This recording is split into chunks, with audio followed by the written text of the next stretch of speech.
Have you ever noticed how the same woman who called you amazing when things were good, all of a sudden when things are bad, she's calling you toxic or narcissistic? That's the thing that most men miss.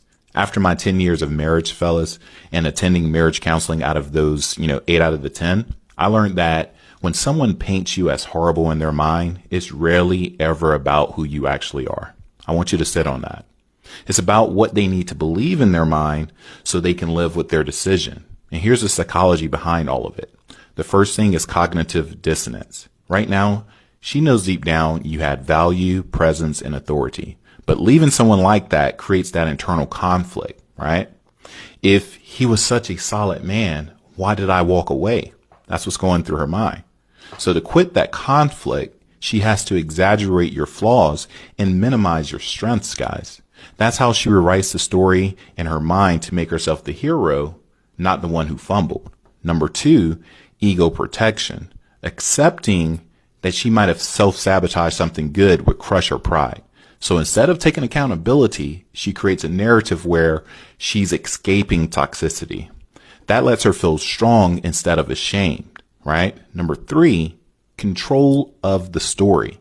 By labeling you the abusive one or psycho or narcissistic, she flips the dynamics. She becomes the victim and you become the villain. And I know this is played out very well when divorce happens.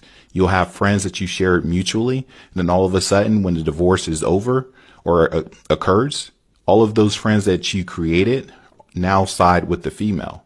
See, that framing helps her to feel justified, even if she knows deep down that those narratives are not accurate. Number 4, emotional avoidance. See, convincing herself you were the problem saves her from facing her own instability and manipulation or immaturity. It's easier to demonize you than to heal herself. So she's not trying to convince you that you're horrible. She's trying to convince herself. Think about it. Because if she admits the truth that she broke something real, she would have to face the guilt and loss and regret. And right now, she doesn't have the maturity or the stability to handle that.